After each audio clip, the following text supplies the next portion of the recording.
tema, y el miércoles, si les quedaron dudas, volvemos sobre el tema. Más que nada, porque es una que tiene varias pruebas funcionales, entonces es esto que nos obliga a razonar un poquito. Bien, acá hay alguien. Ahí entró. Mientras voy buscando para compartir.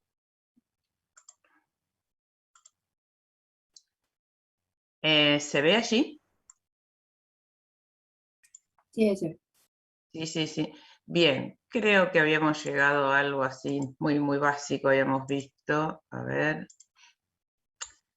Esto se los había mostrado y habíamos llegado hasta acá, ¿no? Hasta cómo era el ritmo de secreción, esto lo habíamos visto, ¿no? Sí. ¿Sí? Bien. Entonces, eso es importante, lo repaso, que tiene un ritmo de secreción, que lo decíamos el otro día, asociado a sueño-vigilia, y que su máxima producción es en las últimas horas del sueño, es decir, que los niveles más altos es cuando nos despertamos, y que ese ritmo circadiano, es decir, cada 24 horas, se le sobrepone una secreción pulsátil o intermitente, que es esto que lo vemos así, ¿no es cierto? En realidad sería el verdadero ritmo de secreción. Y que teníamos un control feedback positivo desde el hipotálamo por CRH, y que a su vez la CTH va a ir a la suprarrenal, y dijimos que el principal impacto era sobre los glucocorticoides. Y después, por feedback negativo, el cortisol va a inhibir la secreción de ACTH y va a inhibir a nivel hipotalámico la secreción de CRH, y a su vez ACTH también inhibe a nivel hipotalámico. Bien, entonces, eso sería, como yo les digo, el repaso inicial de... ¿qué pasa que me estoy quedando sin batería? El repaso inicial de las cosas que debemos recordar. Ahora vamos a ver algo de la fisiopatología para después poder entender todas las determinaciones de laboratorio. A ver, en cuanto a la fisiopatología, que también imagino que lo deben haber visto en Fisiopato, ¿cuáles son las afecciones que, valga la redundancia, afectan o que pueden derivar en signos y síntomas clínicos por aumento o por exceso de ACTH? ¿Cuál para ustedes sería a ver, voy a salir un chiquito de acá, ¿cuál sería la sintomatología derivada de que si tenemos cambios, nosotros estamos enfocados en ACTH en este momento, así que vamos a analizar el eje hipotálamo-hipófiso, pero la clínica que va a manifestar algún paciente, ¿por exceso o por producción de ACTH, o en qué estaría relacionada? Tiren ideas, nomás. Con la hormona que se va a... O sea, con lo que va a responder, por ejemplo, el exceso de cortisol, si hay exceso de CTH. Exactamente. Llego acá, ahí les muestro. ¿Qué es lo que veíamos recién? Si estuviéramos en clases presenciales, ustedes me verían a mí hacer permanentemente esto. Un cuadrado, el hipotálamo, un triángulo, la hipófisis, y un redondel, que sería la glándula periférica. Entonces, este es el eje que veíamos recién. Ciertamente la clínica la vamos a enfocar por lo que le pase al paciente con respecto a los glucocorticoides. Es decir, no, la CTH en sí misma no va a generar síntomas clínicos, van a derivar de aumento o disminución del cortisol. Entonces, lo vamos a enfocar por aumentos de ACTH en este momento. ¿Por qué? Porque estamos planteando ACTH. Pero recuerden que siempre para cualquier hormona o eje endocrino que responda al eje hipotálamo-hipófiso, se va a hablar de causas primarias cuando el problema esté en la glándula periférica. Es decir, supongamos, un hipotiroidismo primario va a ser porque el problema está en la suprarrenal. Perdón, en la tiroides. En este caso, un hipercortisolismo o hipocortisolismo sería porque el problema está en la suprarrenal. Eso sería una situación primaria. Secundaria sería cuando el problema está en la hipófisis. Hay mucha CTH y por eso hay mucho cortisol. Y terciario sería cuando el problema está más arriba, es decir, el problema está en el hipotálamo. supongamos un exceso de CRH que me impacta sobre un exceso de ACTH y de allí a la suprarrenal. Bien. Si el enfoque es solamente del eje hipotálamo-hipoficiario, que es como lo estamos viendo ahora, ¿no es cierto?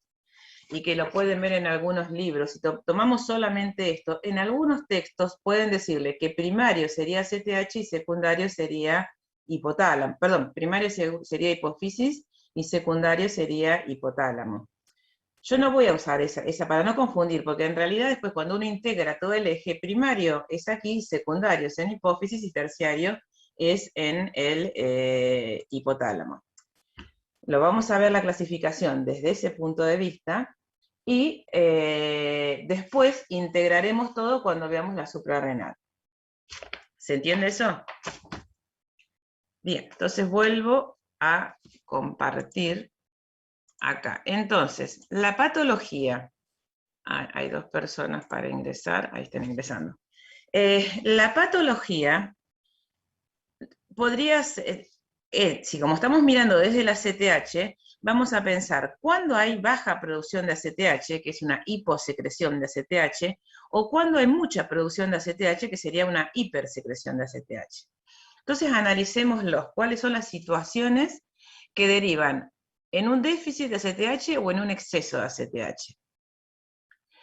Un déficit de ACTH, ¿por qué se puede dar? Porque no tengamos el estímulo del hipotálamo, entonces tenemos bajos los niveles de CRH. Eso podría ser una causa.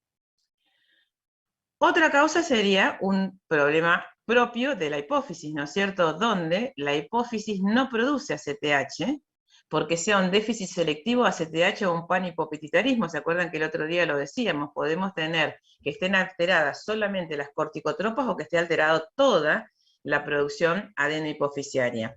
Entonces, eso generaría un déficit selectivo de ACTH.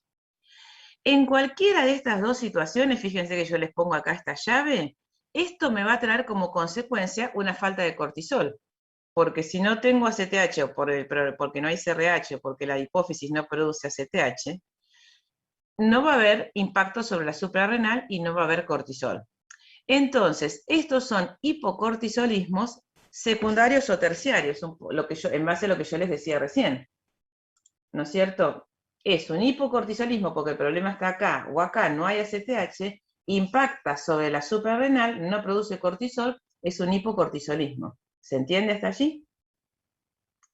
Ahora, hay otra situación clínica más que va a derivar de poca ACTH. ¿Y cuándo va a haber hiposecreción de ACTH? Cuando la suprarrenal produce mucho cortisol. Si la suprarrenal produce mucho cortisol, ¿por qué hay poca ACTH? Por el feedback negativo. Retroalimentación. Exactamente, se exacerba todo este feedback negativo y me frena el eje central. Entonces, va a haber poca ACTH si tenemos un hipercortisolismo, que es un síndrome de Cushing, de naturaleza primaria, es decir, que el problema está en la glándula suprarrenal. Entonces, se entiende hasta acá que vamos a tener poca ACTH tanto en situaciones de bajo cortisol o de mucho cortisol. ¿Se entiende? Poca CTH con hipocortisolismo es porque el problema es secundario o terciario. Hay una falla hipoficiaria o hipotalámica.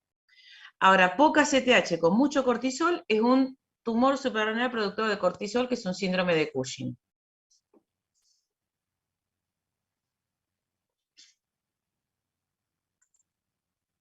¿Está claro hasta allí?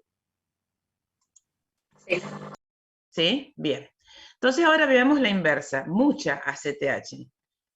Mucha ACTH lo podemos tener si empezamos de arriba hacia abajo, porque el hipotálamo tiene un tumor productor de CRH, produce mucho CRH, eso va a impactar sobre las hipófisis para que va a producir mucha ACTH.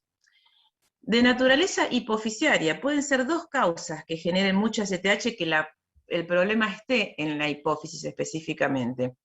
Uno puede ser un tumor productor de ACTH, un tumor hipoficiario. Acá esto debería ser una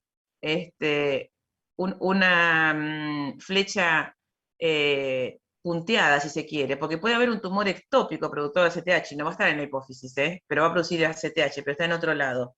¿Se acuerdan que hablamos de que podría haber secreciones ectópicas? Bueno, entonces ese tumor productor de ACTH puede estar localizado en la hipófisis o puede estar en otro lado.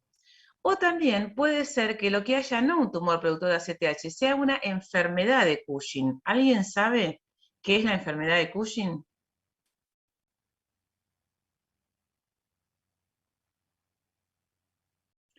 Que está dentro del grupo de síndrome de Cushing. El síndrome de Cushing, que es hipercortisolismo, un síndrome de Cushing implica aumento de cortisol, ¿no es cierto? Y tiene dos grandes causas.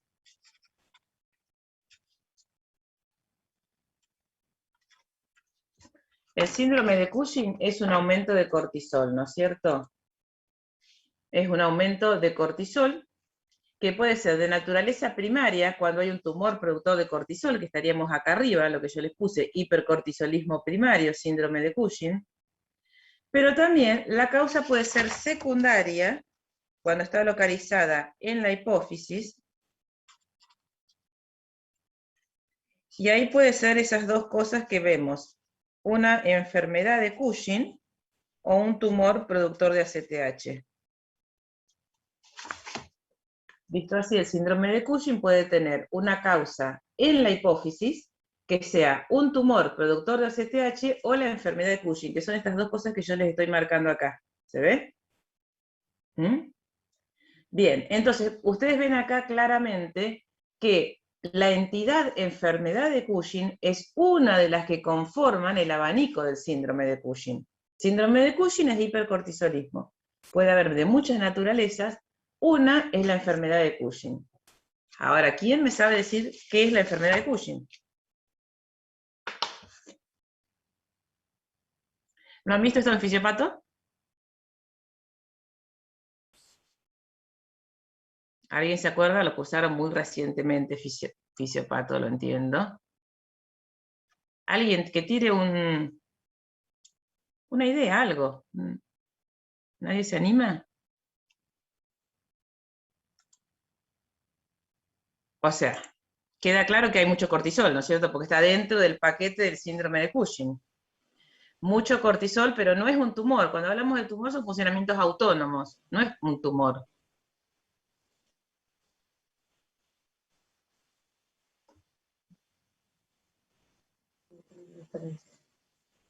¿Cómo? ¿Hay alguien que dijo algo?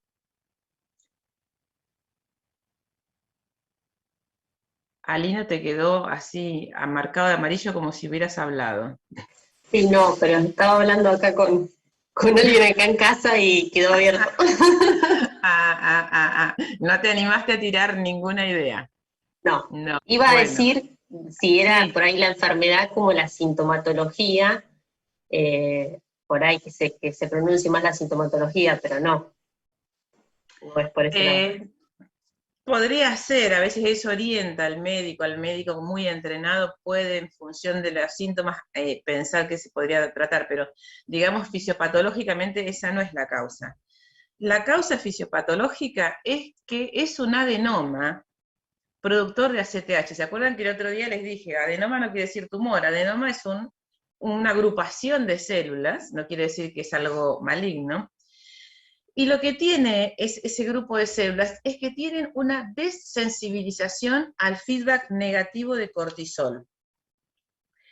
¿Qué quiero decir? Una desensibilización. Dijimos que el cortisol inhibe por feedback negativo a nivel hipofisiario, ¿no es cierto? El cortisol, por feedback negativo, inhibe a nivel hipófisis que es la secreción de ACTH. Si no hay freno de cortisol, no vamos a tener freno sobre ACTH. Entonces, ¿cómo se entiende esto? Porque cortisol hay. En el caso de la enfermedad de Cushing, lo que tiene es un umbral desplazado para el feedback negativo y necesita mayor cantidad de cortisol que los individuos íntegros fisiológicamente, que los sanos, para poder cortar la secreción de ACTH. Entonces, fíjense que yo les hago esta flecha mucho más gruesa. En algún momento se va a cortar la producción de ACTH, pero necesita mayor cantidad de cortisol que los individuos sanos. Por eso, en definitiva, el individuo tiene un hipercortisolismo. Un hipercortisolismo que corta en algún momento, pero a niveles más altos. Por ponerles un número arbitrario, si un paciente a la mañana tiene 20 microgramos de decilitro de cortisol, que es lo saludable, un enfermo de Cushing a lo mejor tiene 30. Quiere decir que necesita más cantidad de cortisol para cortarlo. Va a responder al ritmo circadiano, va a tener más cortisol a la mañana que a la noche, pero siempre todo aumentado, elevado. ¿Por qué? Porque tiene ese umbral desplazado para el feedback negativo. Eso es enfermedad de Cushing y está claramente demostrado etiológicamente. ¿Se entendió eso? Sí, sí. Bien, entonces, estábamos acá en las situaciones clínicas que hay hipersecreción de ACTH. Entonces, puede haber hipersecreción de ACTH en síndrome de Cushing de naturaleza hipotalámica o hipofisiaria, o también puede haber mucha producción de ACTH cuando el cortisol está bajo, que es una insuficiencia suprarrenal primaria, que la enfermedad típica es la enfermedad de Addison. ¿Por qué? Porque al no, todo lo contrario a esto, ¿no es cierto? No hay feedback negativo, porque hay un daño sobre la suprarrenal, un daño en general de tipo autoinmune, no hay cortisol y por lo tanto no va a haber feedback negativo sobre ACTH, entonces la ACTH va a estar aumentada.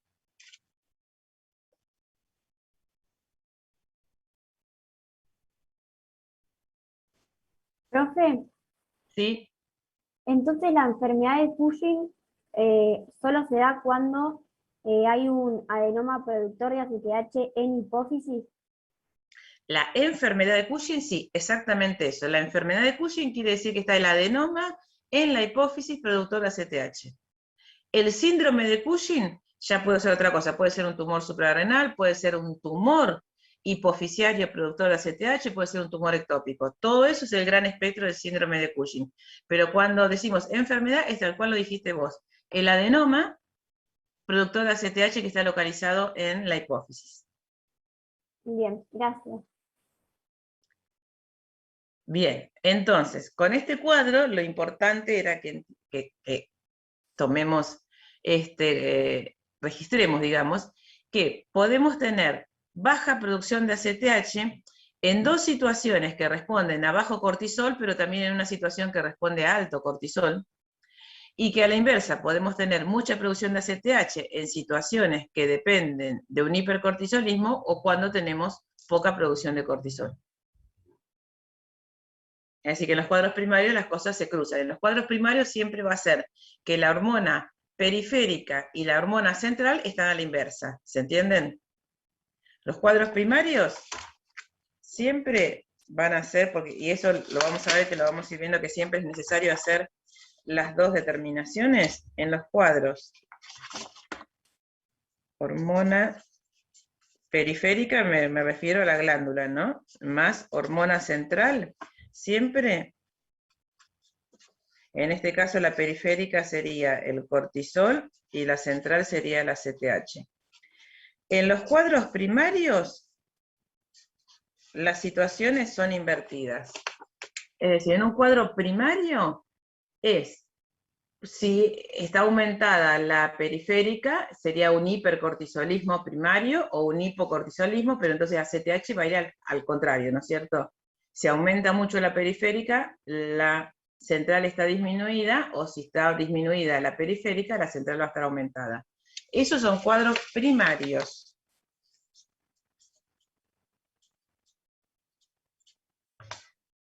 En cambio, en los cuadros secundarios va todo de la mano, secundarios o terciarios.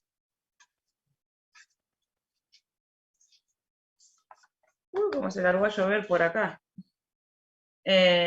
Cuadros secundarios o terciarios, tenemos o las dos están disminuidas o las dos están aumentadas.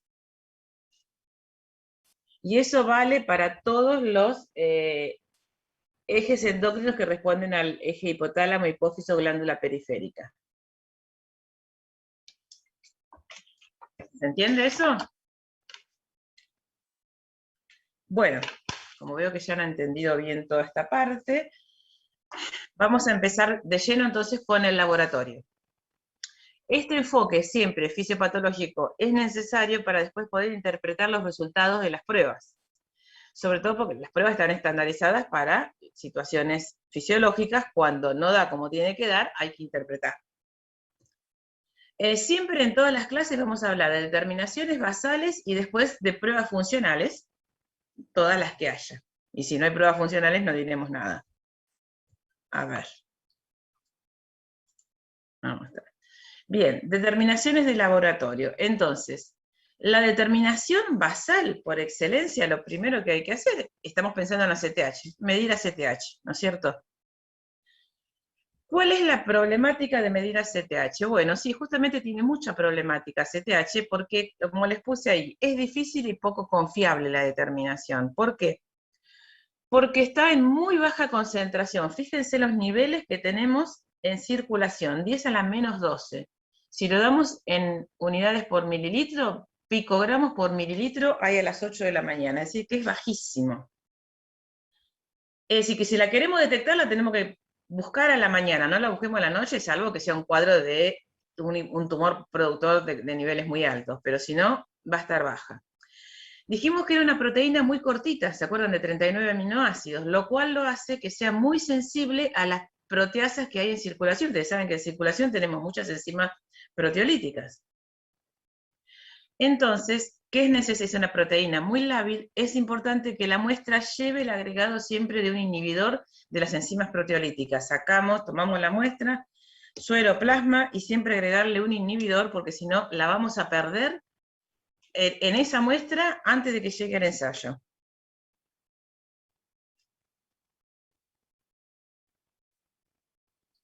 Y tiene una vida media muy corta, quiere decir que en 7 a 12 minutos sale de circulación. Otro factor que dificulta pesquisarla, encontrarla en circulación.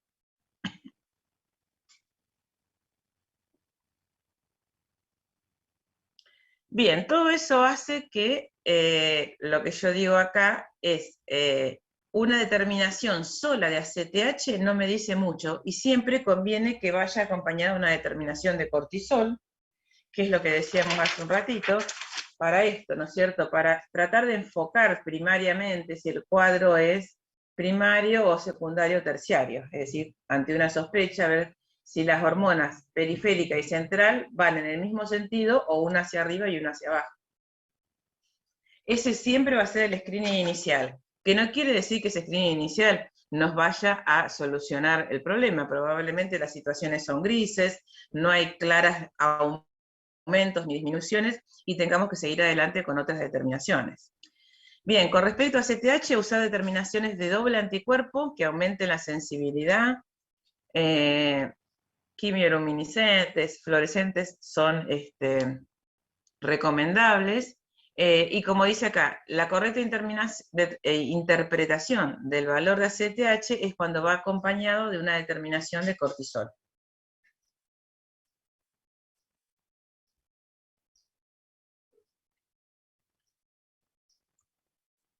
Fíjense los valores de referencia. Yo les dije que ACTH tenía un ritmo circadiano con máxima producción en las últimas horas del sueño, y ese ritmo circadiano es acompañado por cortisol. Cortisol también va a tener el mismo ritmo circadiano, máximo a la mañana y bajo a la noche. Fíjense la diferencia de concentración en circulación de ACTH con respecto a cortisol. ACTH a la mañana tenemos entre 20 a 90 picogramos mililitro, mientras que cortisol es de 10 a 25, pero microgramos. Estamos hablando de pico nanomicro, 10 a las 6 veces más alta. Se los pongo todos en las mismas unidades. 2 a 9 nanogramos mililitro para ACTH, 10.000 a 25.000 nanogramos mililitro para cortisol. Para que ustedes comparen que tenemos muchísimo más cortisol circulante que ACTH. Por eso que hacer cortisol va a ser una determinación más confiable, porque está en mucha más concentración, y me va a validar la determinación de ACTH, me va a servir para esa interpretación de esos valores de ACTH.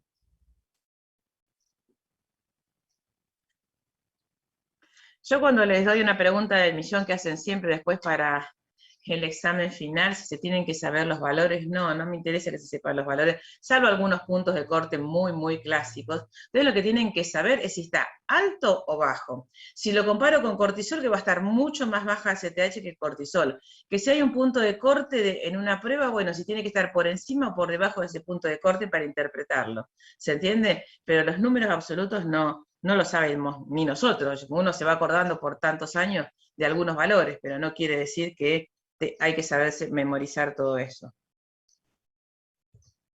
Bien, entonces, desde lo basal vamos a hacer, a ver, sí, tenemos solamente la determinación de ACTH más la de cortisol para acá. ¿Cuáles son las pruebas funcionales? Y esto es una regla general para todas las pruebas funcionales que vamos a ver a lo largo de la materia. Las pruebas funcionales es como yo les decía en la primera clase, vamos a hacer alguna maniobra, algo, y después vamos a medir ese analito en respuesta a esa maniobra. La maniobra puede ser tomar una medicación, puede ser darle mucha agua, puede serle deprivarlo de agua, puede ser hacerlo que camine, es decir, muchas cosas. Puede ser hacerle ejercicio, depende de la hormona, vamos a ver que tenemos diferentes estímulos o supresiones. ¿Cuándo utilizamos pruebas de estimulación? En general, cuando los cuadros son de baja producción hormonal, es decir, cuando tenemos hiposecreción hormonal. Vamos a tratar de estimular para ver si responde, porque yo les decía que las pruebas funcionales lo que nos permite determinar es si ese eje responde a regulación. Está bien, supongamos que determinamos por las determinaciones basales que el problema es secundario. Bárbaro, pero ¿responde a la regulación o es secundario porque está totalmente refractario a cualquier regulación? Y las pruebas de supresión es en los casos de mucha producción hormonal, que vamos a tratar de cortarla y ver si responde al freno. ¿Se entiende? En las hiposecreciones vamos a tratar de ver si responde a los estímulos, y en las hipersecreciones si responde al freno. Y en algunos casos muy especiales, que se los voy a explicar específicamente, cruzaremos las cosas. ¿Cómo se hacen las pruebas funcionales? Yo en cada una les voy diciendo básicamente el protocolo muy esquemático, pero es una determinación basal, o sea, una muestra cero, es lo que yo pongo acá, esto sería un cero, ¿no? La M0, la muestra al inicio. La maniobra puede ser en el momento, puede ser, por ejemplo, darle una prueba de sobrecarga oral, darle los 75 gramos de glucosa al 20% y esperar 2 horas. Puede ser que tome una medicación durante varios días y vuelve después. Puede ser que esté en el laboratorio y le pida que haga ejercicio y que vuelva. Es decir, la maniobra que sea, y después vamos a tomar muestras posteriores. Puede ser que con una sola muestra sea suficiente o que haya que tomar varias. Por eso les pongo M1, M2, M3, M es de muestra. La muestra basal y las muestras después. ¿Y qué vamos a hacer? Vamos a comparar los resultados posteriores con respecto a la basal y ver qué pasó.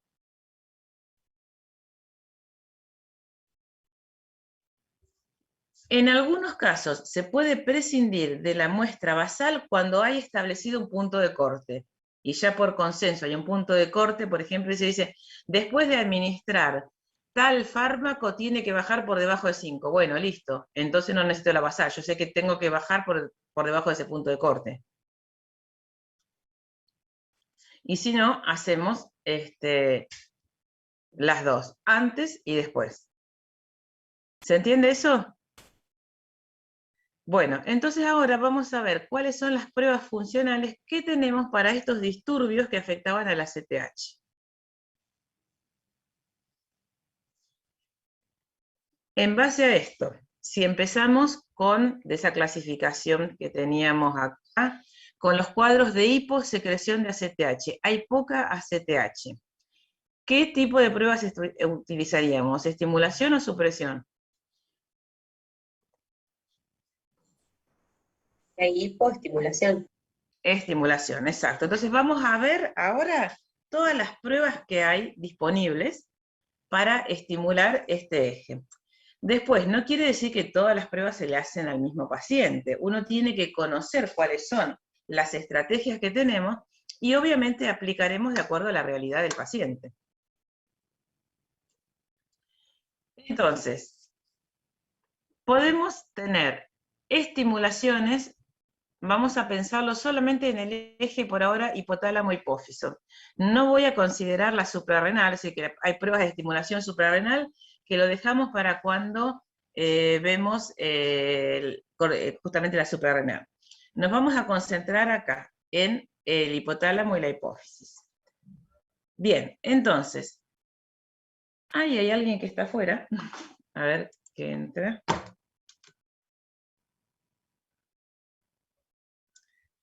Bien, entonces, un primer estímulo sería un estímulo directo. ¿Se acuerdan que hablamos de que podía haber estímulos directos o indirectos? Un estímulo directo sobre la hipófisis para ver si responde con producción de ACTH sería darle su agonista natural. ¿Cuál es el agonista natural? El estímulo natural de la hipófisis.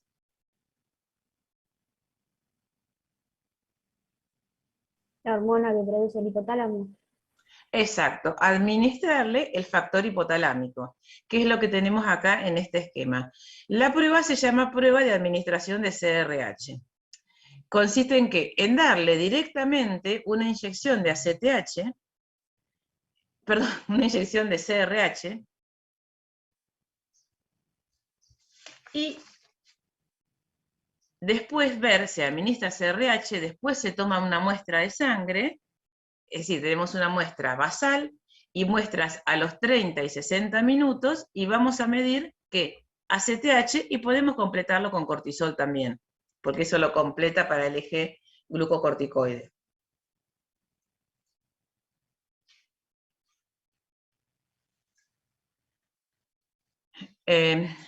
Acá, antes de ver el resultado, podemos utilizar CRH sintético que se llama cosintropina, o también a veces se utiliza desmopresina o vasopresina. ¿Se acuerdan qué es la vasopresina?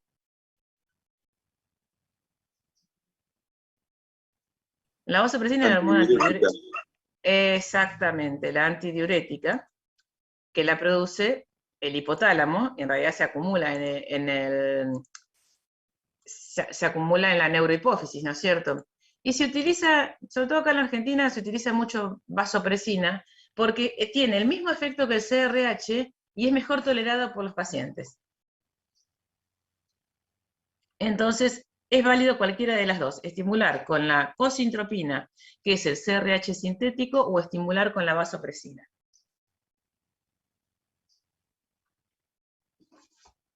Bien, entonces, ¿cómo es la prueba? Como dice allí, lo que hay que hacer es una determinación basal, se toma una muestra de sangre inicial, se administra el CRH que va por vía endovenosa, y se mide ACTH y cortisol.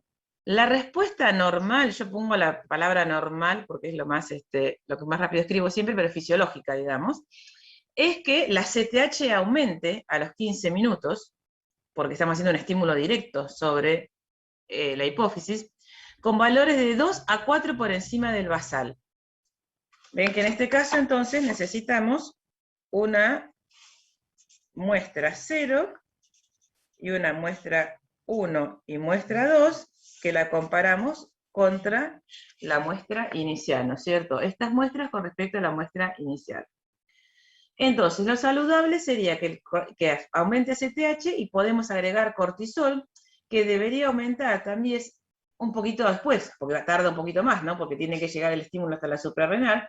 Entonces, entre los 30 y 60 minutos, y por lo menos 10 unidades sobre su basal o que supere el valor de 20.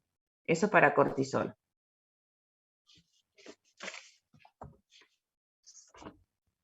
Entonces, si hicimos la prueba de CRH, voy a tener dos alternativas de respuestas, ¿no es cierto? Yo hago la prueba de CRH, tengo dos alternativas de respuesta. Una respuesta positiva y una respuesta negativa. La respuesta positiva, ¿qué sería? Que haya aumentado. Que haya aumentado la CTH. Bien, entonces, si aumentó la CTH, ¿qué interpretan ustedes? La respuesta positiva es que aumentó ACTH. Si hay un problema a nivel hipotalámico en el paciente. Exacto. Eso, si la respuesta es positiva, descarta un fallo hipofisiario, porque está respondiendo la hipófisis. Como bien dicen ustedes, el problema puede estar en el hipotálamo, ¿no es cierto?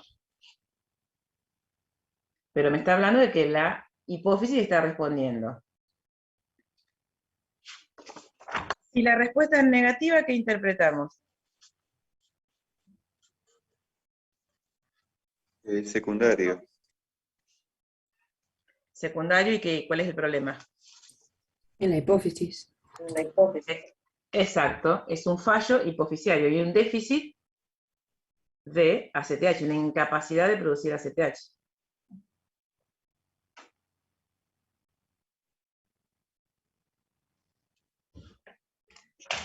Acá leen chiquitito que dice seno petroso y vena periférica, eso lo vemos ahora, es una relación, pero se lo explico después. Seno petroso es, a través de la nariz, con un catéter, tomar muestra de la circulación portal, que es la que une entre hipotálamo e hipófisis. Bien. Profe, ¿Sí? ¿la muestra basal se toma antes de administrar el TRH? Exactamente, sí, enseguida. Enseguida que es una prueba que se hace en el laboratorio, en general se hacen en centros de día, ¿no? Pero se toma la muestra basal, se administra el CRH y a los 15-20 minutos ya se toman las otras muestras. Bien. Un segundito que me está sonando el timbre, ya vengo.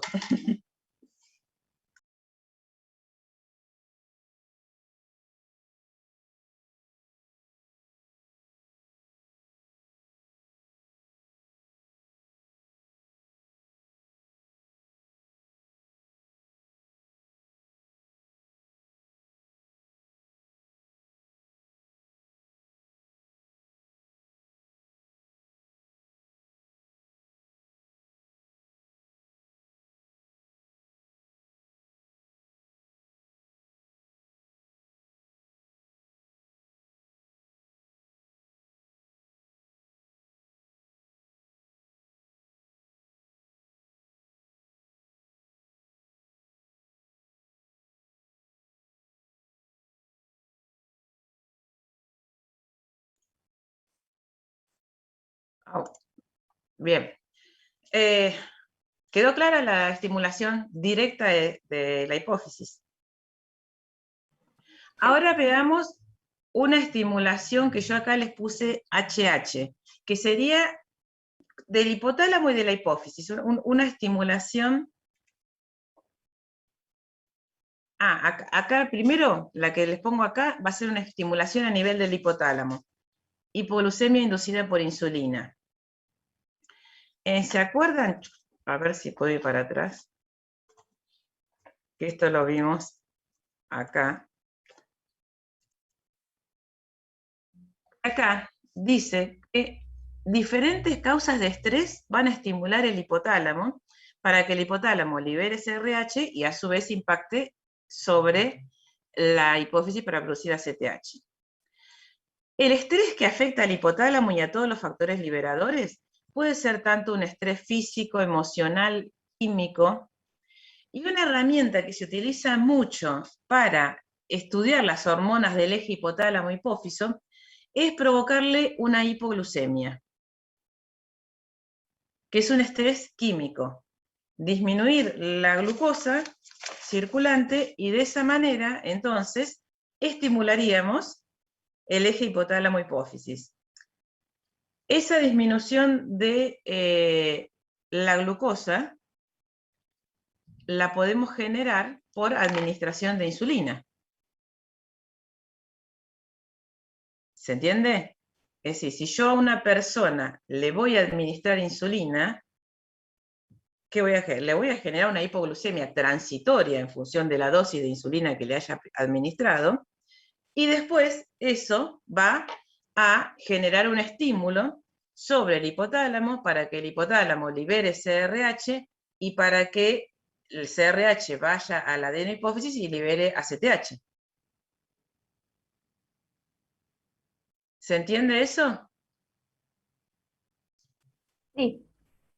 Bien, entonces en eso consiste esta prueba. Esta prueba la vamos a repetir en todas las, es válida para todas las hormonas adenohipofisiarias, aunque es una prueba un poco invasiva, ¿no es cierto? Y le va a generar incomodidad al paciente. No es una prueba que se haga ambulatoria, se hace en los centros, en general en los centros de día, en los servicios de endocrino, en los hospitales, pero porque siempre tiene que haber un médico que supervise la prueba, porque corremos el riesgo de que el paciente entre en hipoglucemia severa, ¿no es cierto? Si la prueba se descarrila un poco.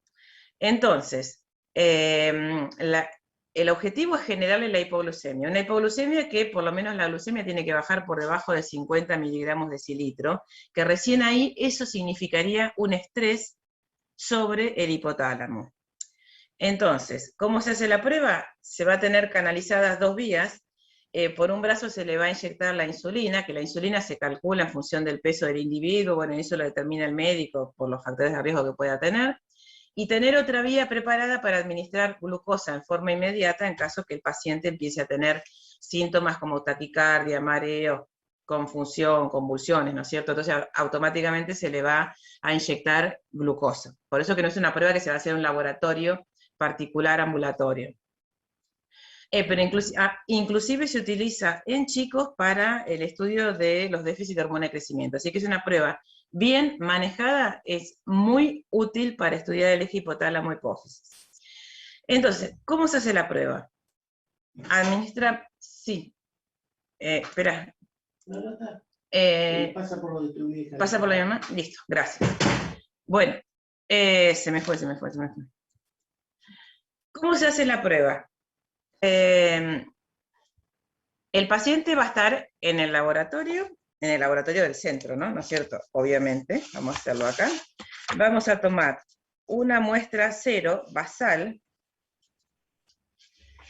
se toma una muestra inicial, se le va a administrar la inyección de insulina, y después se van a tomar sucesivas muestras, muestra 1, muestra 2, muestra 3, muestra 4, más o menos cada 10 minutos, pero en las primeras muestras solo vamos a hacer la glucemia, porque el estímulo, ¿cuál va a ser? El estímulo va a ser la hipoglucemia. Entonces, primero tenemos que chequearle la glucemia cada 10 minutos.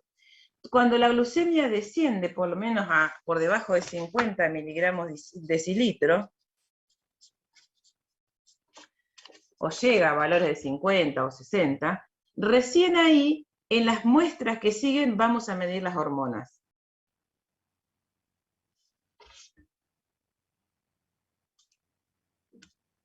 ¿Se entiende?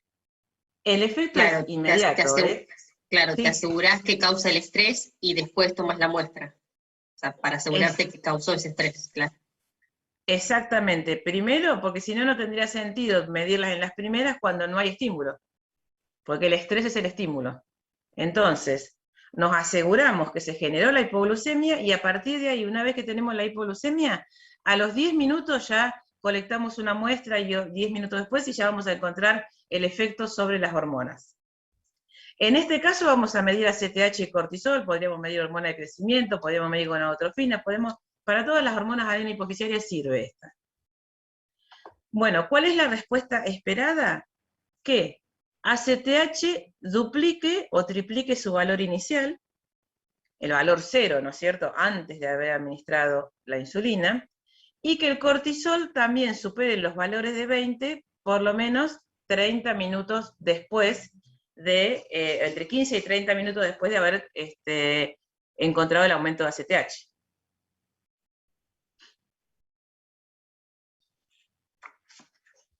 Bien, entonces hicimos la prueba esta, ¿no es cierto? La prueba de la hipoglucemia inducida por insulina. Es todo lo contrario de una PTGO, ¿no es cierto? ¿Se entiende? Porque la PTGO también la vamos a usar en algún caso. Entonces, esta prueba puede tener, como siempre, dos resultados. Si el resultado es positivo, ¿qué quiere decir?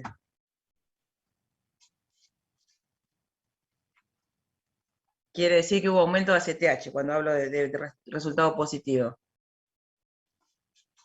¿Qué pensarían ustedes? Hay un problema a nivel del hipotálamo. No, yo no diría que hay un problema en el hipotálamo, porque si hubiera habido un problema en el hipotálamo no hubiese respondido con CRH, pues estamos viendo ACTH. Respondió correctamente el hipotálamo y la hipófisis. Claro, exacto. Yo descarto un fallo ahora. Si yo venía de haber hecho una prueba de CRH antes, donde había descartado la que era esto que tenía acá, donde yo había descartado el fallo hipofisiario, pero sospechaba un fallo hipotalámico, ahí sí voy a pensar que el problema es del hipotálamo. Si antes me aseguré que la hipófisis responde bien con una prueba de CRH. ¿Se entiende? Ahora, si yo no tengo hecho una prueba de funcionalidad hipofisiaria, bueno, obviamente el problema puede estar en el hipotálamo o en la hipófisis porque estoy midiendo ACTH. Se tiene también la importancia de la secuencialidad de las pruebas, ¿no es cierto? Imaginemos que venimos de un hipocortisolismo. Yo estudié la suprarrenal funciona bien, estudio la hipófisis con la prueba de CRH y funciona bien, entonces si tengo una respuesta positiva con la hipoglucemia, quiere decir que lo que le estaba faltando era CRH, porque le di un estímulo por encima del hipotálamo y liberó CRH, que como no lo puedo medir, siempre por eso la interpretación de los fallos hipotalámicos es indirecta, ¿no es cierto? Entonces, si la respuesta es positiva, hay un fallo hipotálamo hipofisiario, pero si yo ya descarté la hipófisis, directamente el fallo es hipofisiario.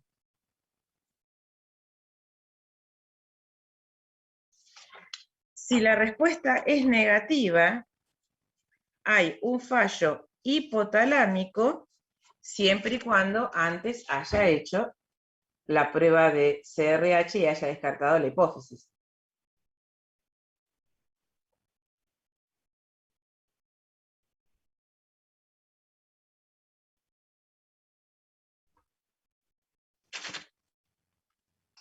¿Se entiende? Pero quiero ver si queda claro que, como yo en esta prueba estoy haciendo un estímulo por encima del hipotálamo, pero estoy midiendo el producto de la hipófisis, si yo no tengo ninguna otra información, voy a hablar de que el eje hipotálamo-hipófisis funciona bien o no funciona bien. Pero si yo previamente hice la prueba de CRH, entonces ya me queda solamente sospechar del hipotálamo.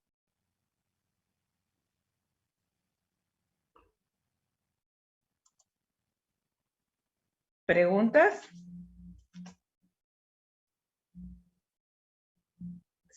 ¿Se logra razonar todo esto?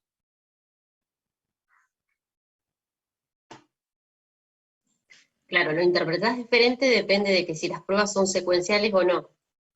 Si es secuencial vas a tener un resultado, si es individual, no. Claro, es distinto. Exactamente, es así. O sea, ustedes lo que tienen que saber primariamente es la prueba y cómo la interpreto. Respuesta fisiológica tal, respuesta no fisiológica. Después integrada dentro del contexto de lo que el seguimiento que estamos haciendo a ese paciente, podemos cambiar esa interpretación. Y cuando yo hablo de prueba positiva o negativa, ustedes cuando o responden o no responden, lo que ustedes tienen que saber cuál es la respuesta. Yo por sintetizar, pero ustedes lo que tienen que decir, bueno, la respuesta es positiva, ¿qué quiere decir? Tenía que aumentar a CTH. Bueno, tienen que saber qué es lo que están buscando, el fundamento y qué es la respuesta.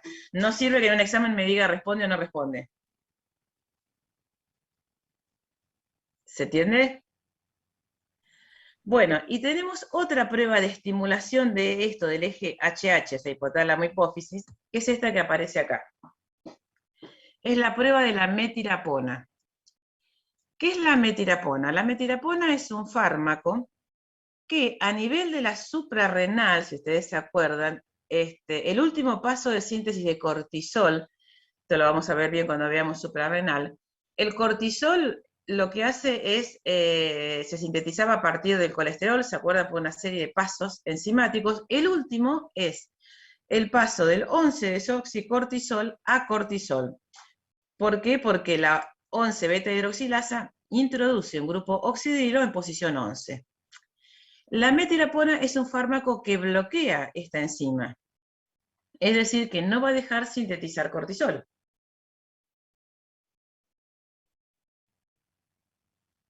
Es decir, que si la medicación esta funciona y todo anda bien, tiene que aumentar el 11-desoxicortisol y el cortisol tiene que bajar. Quiere decir que se está bloqueando la síntesis de cortisol. Ese es el fundamento de la prueba. Bloquear la síntesis de cortisol. Si yo bloqueo o bajo cortisol, ¿qué voy a estar generando? Y me vengo para acá. ACTH. Exacto, voy a bloquear estos, ¿no es cierto? Es decir, voy a estimular indirectamente el eje, porque me está desapareciendo el feedback negativo del cortisol a nivel de hipófisis y a nivel de hipotálamo. Porque el feedback negativo es por cortisol, no por 11-desoxicortisol. Entonces, indirectamente estoy generando un estímulo. Recuerdan que yo les dije que las maniobras pueden ser directas o indirectas, ¿no es cierto? En este caso es una maniobra indirecta. Estoy cortando el feedback negativo, entonces, ¿qué voy a esperar? Voy a esperar que aumente CRH, ACTH y que llegue hasta la suprarrenal y produzca 11-desoxicortisol. Entonces, ¿cómo se hace la prueba? Esta es una medicación oral. El paciente toma la medicación más o menos en esta proporción, 30 miligramos por kilo de peso. La toma el día antes, es decir, va a venir, supongamos hoy a la mañana al laboratorio, vamos a tomar una muestra basal. Durante el día toma la muestra, que puede ser cada 6 horas, cada 8 horas, 2, 3 tomas. El médico le dirá, en algunos casos le pide que lo tome durante 2 días, porque para tener un mejor efecto. Cuando termine de tomar la medicación, al día siguiente, a las 8 horas del día siguiente, va a venir para que le tomemos la segunda muestra. ¿Se entiende? Entonces, muestra 8 horas, toma la medicación y después a las 8 del día siguiente, y en esa muestra que vamos a medir ACTH, cortisol y 11-desoxicortisol, en esta muestra de sangre. Bien, ¿qué interpretarían ustedes? ¿Por qué pongo cortisol acá y acá aparece en amarillo? ¿Para qué hago cortisol?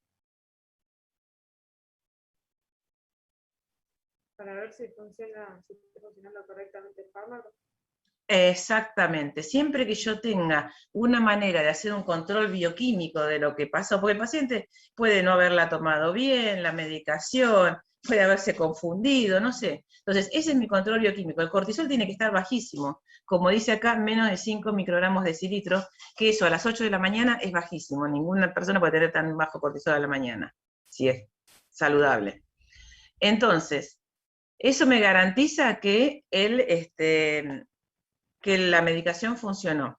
Y lo otro que medimos es el 11-desoxicortisol y también lo podemos acompañar de ACTH. Si todo funcionó bien, ¿qué quiere decir? Que se estimuló el hipotálamo, la hipófisis, hubo ACTH, llegó hasta la suprarrenal, pero se cortó acá. Entonces tiene que aumentar el 11-desoxicortisol por encima de 7 microgramos de decilitro o duplicar su valor basal.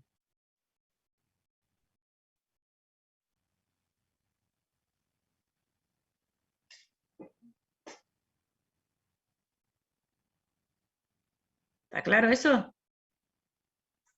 Bien, entonces, ¿qué vamos a interpretar de esta prueba? De la prueba de la metirapona, que también vamos a tener una respuesta positiva o negativa.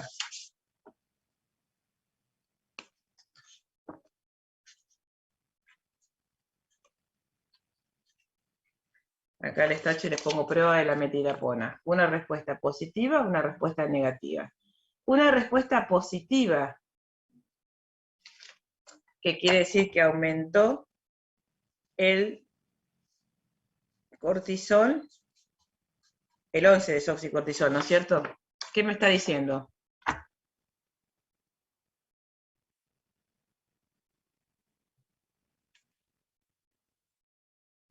Tomó la medicación, cortisol quedó bajísimo y tal cual ahí. Logramos aumento de ACTH y aumento de 11-desoxicortisol. ¿Qué interpretan?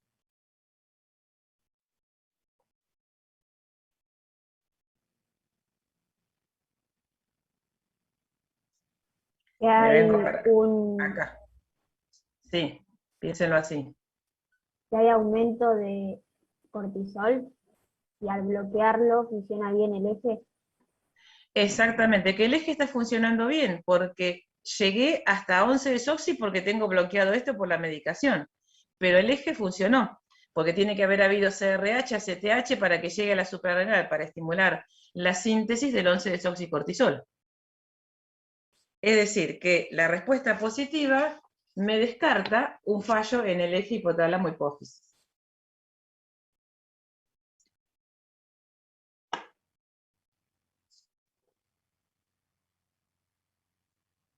Si yo hubiese descartado la hipófisis, podrías pensar solamente del hipotálamo, si hubiese utilizado una prueba de CRH, ¿no es cierto? Pero una prueba negativa sería esa situación. Si en la prueba negativa, que no hay aumento de 11-desoxicortisol, me va a hablar de que hay un fallo en el eje. Un fallo en el eje hipotálamo-hipófisis. Que en el caso que yo haya descartado la hipófisis, pienso en el hipotálamo. ¿Entienden por qué estas dos pruebas yo les puse pruebas de estimulación del eje hipotálamo-hipófisis?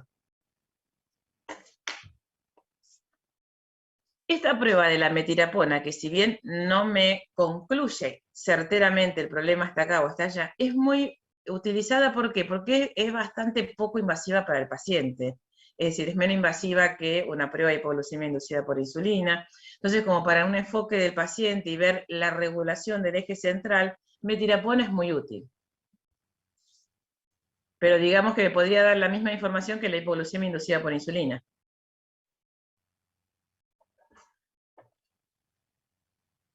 En hipoglucemia inducida por insulina, yo estoy generando un estímulo directo químico sobre el hipotálamo.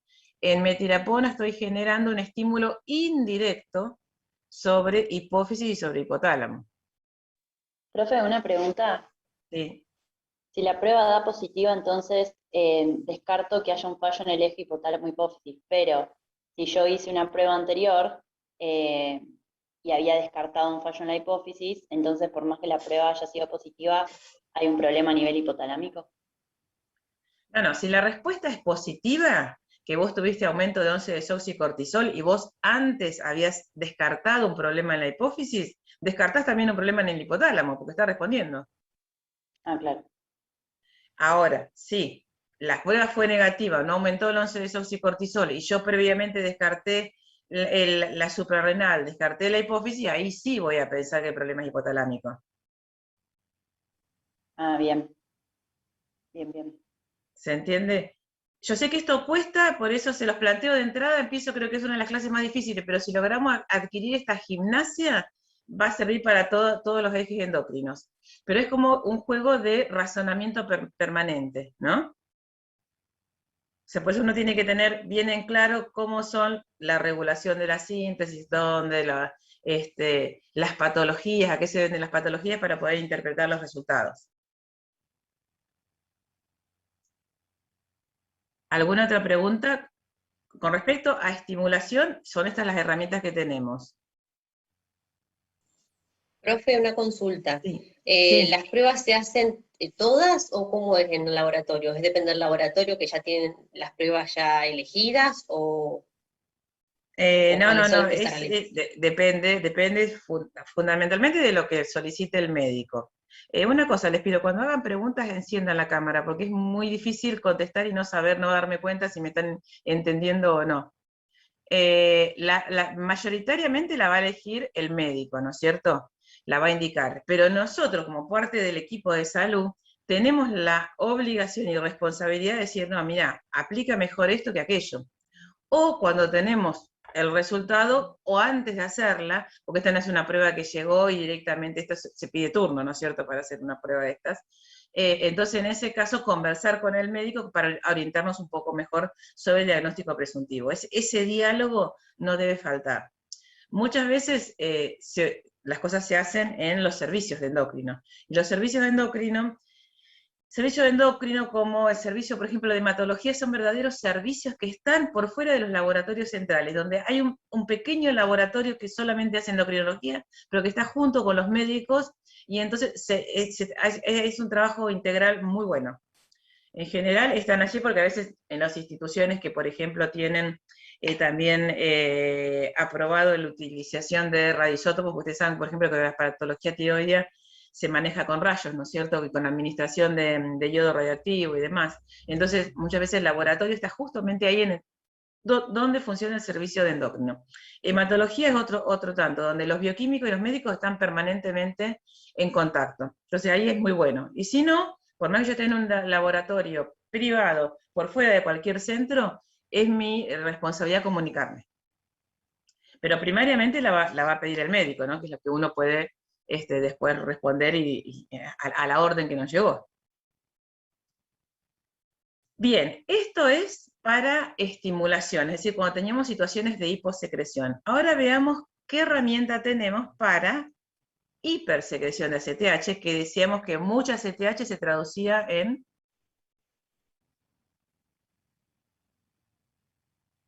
Si hay mucha ACTH... Hipercortisolismo. Hipercortisolismo, es decir, en un síndrome de Cushing. Un síndrome de Cushing que si lo enfoco desde la hipófisis podría ser un tumor productor de ACTH, un tumor ectópico que no está en la hipófisis pero que produzca ACTH. Cuando me refiero a tumores son funcionamientos autónomos, no van a responder a ningún tipo de freno porque el tumor no regula. O una enfermedad de Cushing, que era esa que hablábamos recién, antes, donde tenemos el umbral desplazado para el feedback negativo y necesitamos mayor cantidad de cortisol para cortar. Es decir, enfermedad de Cushing y tumor productor de ACTH se diferencian en que en algún momento en el enfermo de Cushing hay un corte sobre el eje, en cambio en el tumor no, el tumor va a seguir siempre produciendo ACTH y por ende va a seguir siempre produciendo cortisol. ¿Se entiende eso? Entonces, justamente la prueba que se diseñó es valerse de eso, valerse de esa diferencia, que un tumor no va a responder a un freno, en cambio, una enfermedad de Cushing sí va a responder a un freno. ¿Y cuál sería el freno fisiológico? ¿Qué se les ocurriría a ustedes provocar como para exacerbar el freno?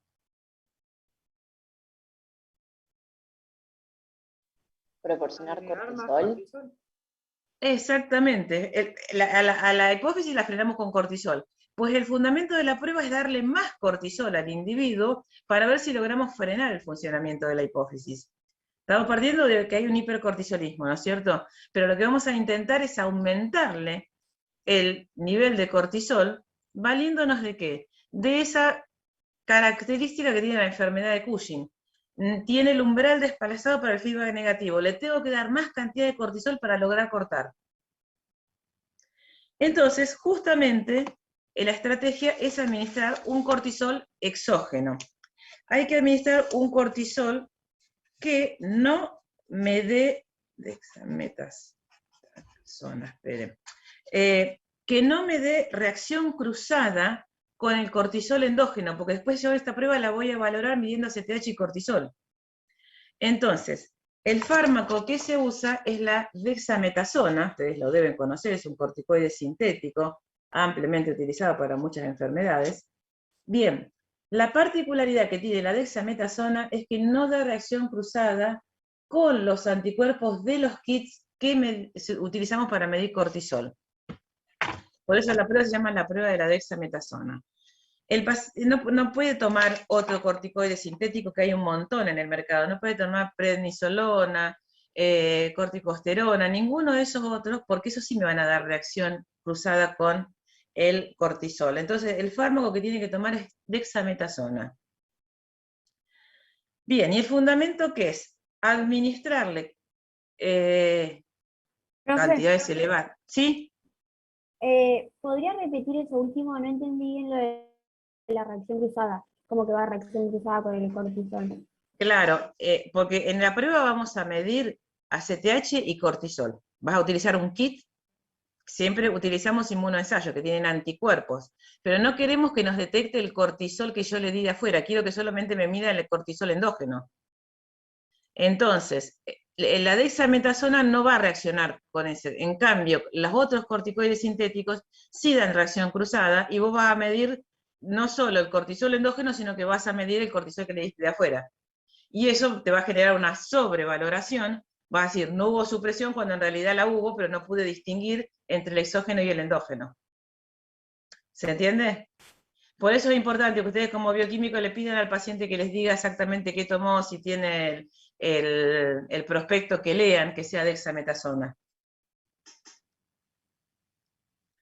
Bueno, entonces la prueba consiste en que tome esa pastilla que la va a tomar a la noche, o sea, vamos a tener una determinación basal a las 8 de la mañana, siempre salvo indicación en lo contrario, lo hacemos a la mañana porque es el momento que tenemos más alto el cortisol. Toma la pastilla de 8 miligramos a la noche y viene al día siguiente a la mañana para tomarle una segunda muestra. Cuando veamos suprarrenal vamos a ver que hay otras dosis previas, pero eso implica la suprarrenal, así que por ahora no la consideramos. Entonces, también puede ser que el médico, en vez de darle 8 miligramos en una sola toma a la noche, prefiera que tome 4 veces al día, cada 6 horas, 2 miligramos, y durante 2 días, eso lo decidirá el médico. Lo importante es que tiene que venir al consultorio al día siguiente a las 8 de la mañana de cuando terminó de tomar la última pastilla. ¿Se entiende eso? Bueno, entonces volvamos a eso. Hiperproducción de ACTH, prueba de supresión, la prueba de supresión con dexametasona. Entonces lo que estamos haciendo acá es exacerbar este feedback negativo. Prueba de dosis alta se llama esta, como ya les digo, las otras dosis la vamos a ver después. 8 miligramos de dexametasona, vamos a tomar cortisol matutino antes y después de la medicación. ¿Y cómo vamos a interpretar la prueba? Podemos tener dos situaciones, o que el valor después de tomar la medicación sea el mismo que el matutino anterior, que el basal, que no hay cambios, es alto, es un funcionamiento autónomo, hay un tumor.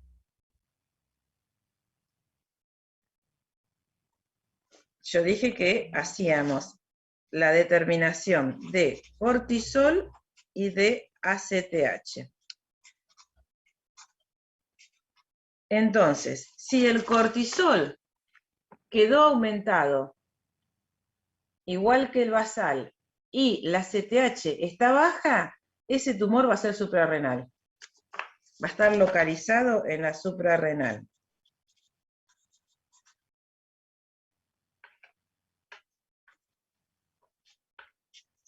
En cambio, si el cortisol queda aumentado, pero la ACTH también está aumentada, sería esto, el tumor está en la hipófisis. Eso es en el caso que el valor inicial y el valor final quedaron iguales, es decir, que la muestra basal 0 y la muestra 1, porque tomamos una sola muestra al día siguiente, son idénticas, no hubo cambios.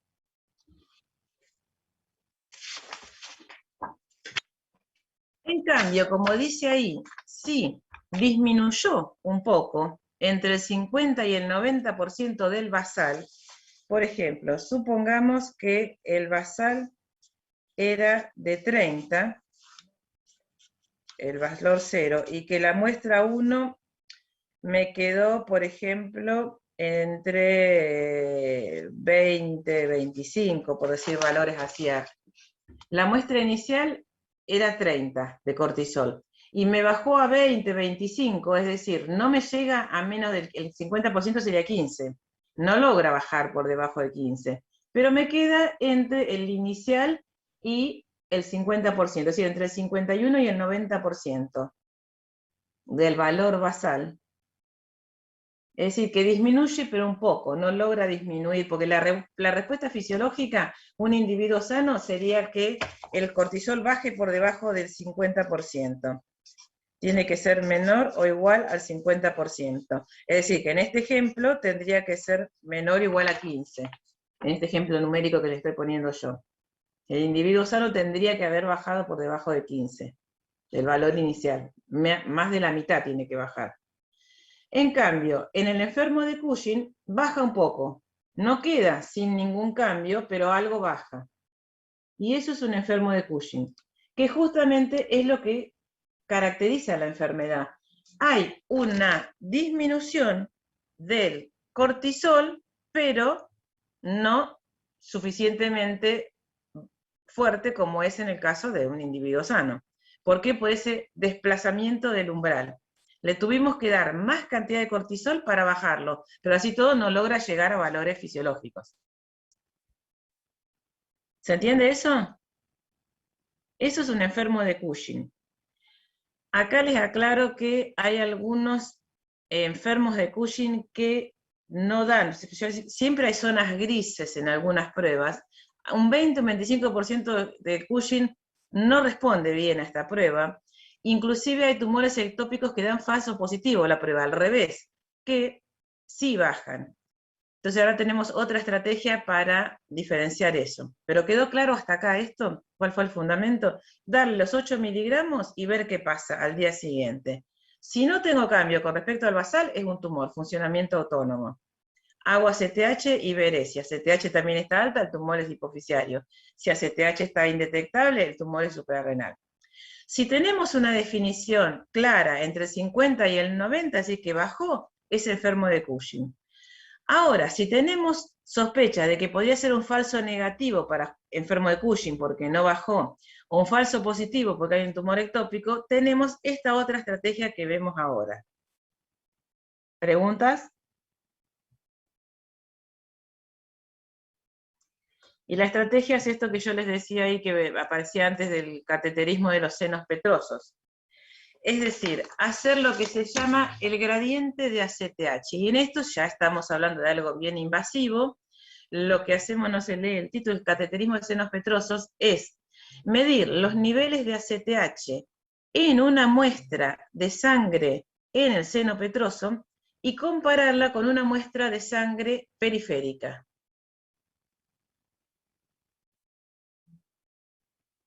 Es decir, al paciente se lo va a, en realidad no es menos, acá debería ser un signo de división, es un cociente. Los niveles de ACTH en la muestra que yo tomo a través de ese catéter y lo voy a comparar con los niveles de ACTH en una muestra que tengo en sangre periférica. ¿Por qué me serviría hacer la muestra ahí en algo tan invasivo, tratando de colectarlo en los senos petrosos? ¿Por qué? Porque si fuera, por ejemplo, un tumor ectópico, se estaría liberando desde otro lugar la ACTH. Ahí estaríamos viendo si sale realmente de la hipófisis. Exactamente, ese es el fundamento. Estamos midiendo lo que sale exactamente de la hipófisis. No se me va a cruzar con que pueda estar viniendo de otro lado. Lo que pueda estar viniendo de otro lado lo voy a detectar en la sangre periférica. Entonces, fíjense, en este gráfico les muestro los posibles resultados. Veamos primero lo que yo les recuadro como amarillo, acá también lo tienen explicado. El recuadro amarillo son determinaciones basales, y las marcas rojas es después de que le voy a dar un estímulo como lo que les digo acá. ST es ectópico, y S es enfermo de Cushing. Entonces, traten de mirarlo acá. Y acá, sobre el eje de ordenadas, es la relación entre los niveles de ACTH en los senos petrosos dividido la muestra en sangre periférica. Cuanto más alto sea ese cociente, obviamente quiere decir que tengo más cantidad en el numerador, ¿no es cierto? Así que tengo más cantidad en la de ACTH que viene de la hipófisis, porque es la muestra que tengo de los senos petrosos en el numerador. Y acá entonces lo que le estoy mostrando cómo se comportan las diferentes poblaciones. Un individuo que tiene un tumor ectópico me va a quedar por debajo de esta línea de corte, que es el valor, creo que es de 2 para el punto de corte para esta relación. ¿Por qué? Porque toda la CTH le viene de la periferia. Entonces va a ser más alto el valor del denominador que el del numerador. Ahora, el enfermo de Cushing claramente me tendría que dar por encima de la línea punteada, que es el punto de corte. Pero como hay algunos falsos negativos, por eso ven que está esto que puede dar acá, que se me puede cruzar con un ectópico. Entonces, para diferenciar eso, ¿qué se hace? Se estimula con 5-hidroxiindolacético, con calcitonina, son estímulos directos para la hipófisis para que libere ACTH. Son estímulos que podría ser también la cosintropina, ¿no es cierto?, la vasopresina, la desmopresina, cualquiera de ellos que demos, vamos a estimular a la hipófisis. Entonces, post quiere decir después de haber administrado este estímulo. Acá tengo la población ectópica y la población de enfermo de Cushing. Fíjense, después de haber administrado el estímulo, toda la población enferma de Cushing me va a quedar por encima de la línea de corte. Logré desagregar esto. ¿Por qué? Porque ningún ectópico va a responder al estímulo. Entonces el ectópico me queda todo por debajo de la línea de corte y el enfermo de Cushing por encima de la línea de corte. Y esta área de superposición ya la discrimino totalmente.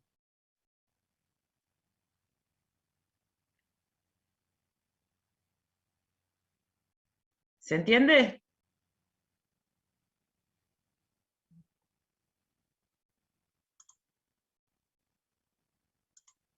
Vamos a hacer así. ¿Preguntas de todo esto? ¿Quedó claro? Es decir, la supresión, hipercortisolismo, en este caso, como estamos analizando solamente la hipófisis, nos quedamos con esta prueba de tratar de frenar y detectar un enfermo de Cushing con la prueba de los 8 miligramos de dexametasona, y en caso de que haya falsos positivos, falsos negativos, hacemos la relación entre los niveles de ACTH en circulación directa de la adenohipófisis con respecto a la periférica.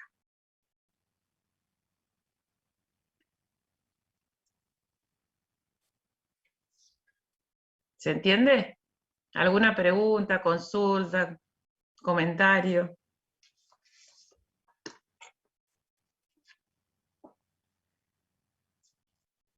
Bueno, vamos a hacer una cosa, ya les dejo para que esto lo mediten un poquito más, cualquier cosa, el miércoles ya seguimos con hormona de crecimiento. Si tienen dudas, lo charlamos antes de la clase.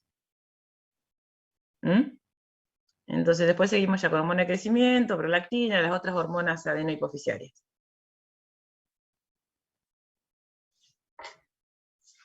Bueno, si no tienen dudas, preguntas, nos vemos el miércoles. Bueno, profe, nos vemos. Gracias, hasta luego. Chao, chao. Gracias. Gracias, profe. Chao.